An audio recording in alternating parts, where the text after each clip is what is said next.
అందరికీ. మన Congress senior leader Priyanka Vadra, Wayanad MP Priyanka Vadra నిన్న లోక్సభలో మాట్లాడుతూ Madras IIT director doctor Kamakoti గారి గురించి చాలా హేళన చేస్తూ అవహేళనగా మాట్లాడారు. అంటే పరీక్ష నిర్వహణకు సంబంధించి, పరీక్షల దీనికి సంబంధించి వేసిన కమిటీలో, సెంట్రల్ గవర్నమెంట్ వేసిన కమిటీలో ముగ్గురు తీసుకున్నారు. ఒకరు ఐటీ కంపెనీ యజమాని, ఒకరు మాజీ ఐబీ చీఫ్, ఇంకొకరేమో గోమూత్ర నిపుణుల్ని తీసుకున్నారు అన్నారు. అంటే ఆ కుటుంబానికి, ఆ పార్టీకి, ముఖ్యంగా కుటుంబానికి మన భారతీయ సంస్కారాలన్నా, పరంపరానుగత జ్ఞానమన్నా, ధర్మమన్నా, సనాతన సంస్కృతి సంప్రదాయాలన్నా, విశ్వాసాలన్నా ఎంత చులకన, ఎంత హేళనో మరొకసారి అర్థమైంది. వాళ్ళ బయట పెట్టుకున్నారు, ప్రూవ్ అయింది. దాని మీద ఇంకా చర్చ నడుస్తుంది. లేదు ఆయన మంచి మాటే అన్నారు కదా, ఆయన అట్లా హేళన చేస్తారా అంటే ఇక కొందరు మూర్ఖులు బయలుదేరిపోయినారు. గోమూత్రం ప్రమాదకరమైనది.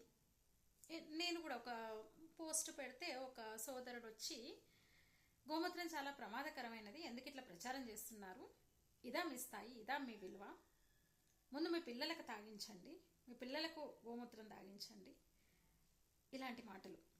ఆ మాటలు నమ్మి నేను మోసపోయినా. నా తమ్ముడు చనిపోయిండు క్యాన్సర్తో.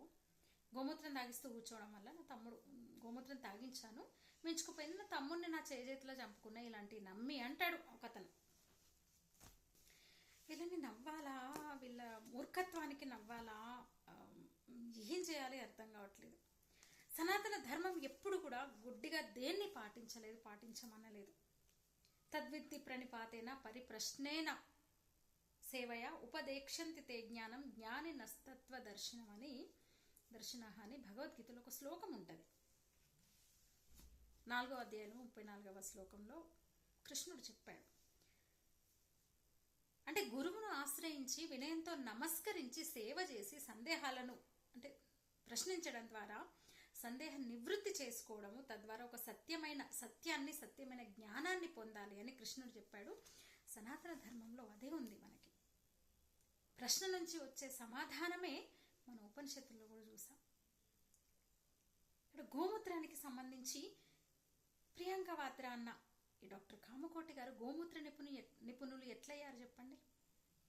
ఆయన మన గోమూత్రం మీద పరిశోధన చేశాడా? పరిశోధన వ్యాసం సమర్పించాడా?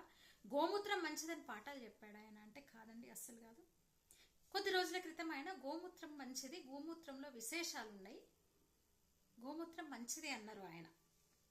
మరి ఆయన ఏంటి అంటే చాలా గొప్ప వ్యక్తి, చాలా కింది స్థాయి నుంచి వచ్చి మెడ్రాస్ ఐఐటిలోనే చదివి అక్కడే విద్యను అభ్యసించి ప్రొఫెసర్ అయ్యి ఒక డైరెక్టర్ స్థాయికి ఎదిగిన వ్యక్తి. కష్టపడి ఆయన వెనకాల ఆయనకు పక్కన తోక లేదు, లేదా ఒక పేరు చెప్పుకొని, కుటుంబం పేరు, వంశం పేరు, ఇంకేదో పేరు చెప్పుకొని వచ్చిన వ్యక్తి కాదు ఆయన.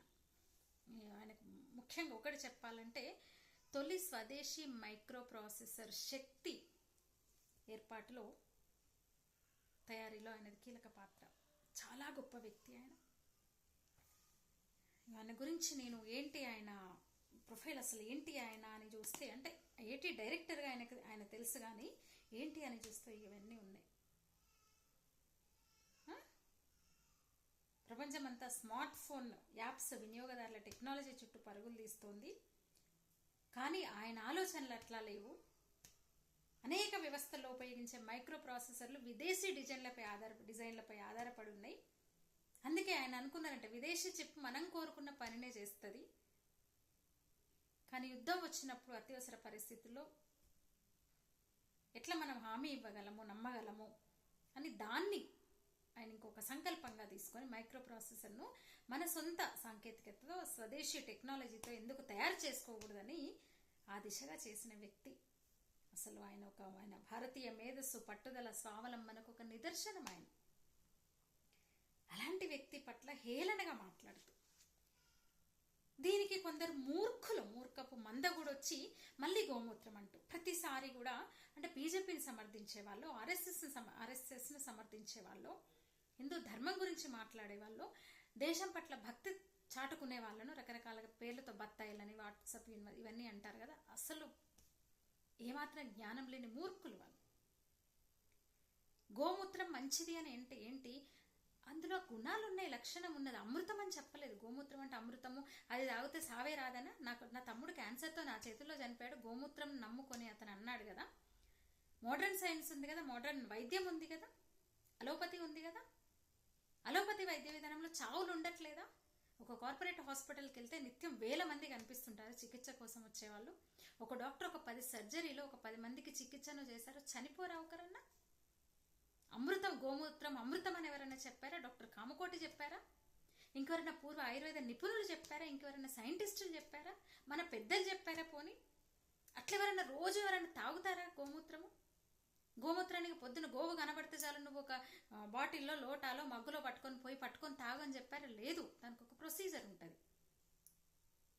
గోమూత్రాన్ని అంటే ఎలా వాడాలని, మూత్రం డైరెక్ట్గా వాడడం కాదు, డైరెక్ట్గా కూడా ఇప్పుడు నేను ఇప్పుడు ఆర్గానిక్ ఫార్మింగ్ చేస్తున్నా. గో ఆధారిత సేద్యం గురించి మన సుభాష్ పాలేకర్ చెప్తారు. ఒక ఆవుతో 1 ఎకరా పంట పండించవచ్చు, ఎలాంటి ఇంకా వేరే ఎరువులు ఇట్లాంటివి ఏమి ఎక్కర్లేదు అనేసి, పోషకాలు అంటే ఇంకా అదే పెద్ద పోషకం అని ప్రూవ్ అయింది, ఫలితాలు కనిపిస్తున్నాయి. స్వయంగా నేను చేస్తున్నా పని. నీకు పాము విషం మంచిది, విషంతో కూడా మన ఇది చేస్తారంటే పాముతో కరిపించుకోమనా? పాముతో పోయి పాము దగ్గర చేయో కాలో పెట్టి కాటేయించుకోమనా? కాదు కదా. పాము విషాన్ని నేరుగా తీసుకోమనా? పాము విషం మందులకైతే వాడుతున్నారు కదా, ఔషధంగా వాడుతున్నారు కదా. అట్లనే గోమూత్రం కూడా. కానీ గోవును హిందూ సమాజము, సనాతన ధర్మము వేదకాలం నుంచి కూడా గోవును గోమాతగా అంటే సకల దేవత స్వరూపంగా భావిస్తారు. కాబట్టి వీళ్లకు కడుపు మంట, హిందువుల విశ్వాసం. కాబట్టి గోవు అంటే చులకన, గోమూత్రం తాగుపో కామెంట్లు ఒక్కొక్కరు పెడుతూ ఏమనాలి చెప్పండి? ఏమందాం? అదే కోవలో స్వయంగా సాక్షాత్తు ప్రజాప్రతినిధి, ఆయన నుంచి ఎంపీగా గెలిచింది ప్రియాంక వాద్రా, గోమూత్ర నిపుణుడు అనింది. ఆయన గోమూత్ర నిపుణుడు కాదు, అనేక పరిశోధనలు చేశాడు. శాస్త్ర సాంకేతిక రంగాలకు సంబంధించిన విశేష పరిశోధనలు ఆయన ప్రోత్సహిస్తూ వస్తున్నారు. ప్రతిష్టాత్మక మెడ్రాస్ ఐఐటి డైరెక్టర్గా ఆయన్ని అంత మాట నింది. ఏమందని చెప్పండి అసలు?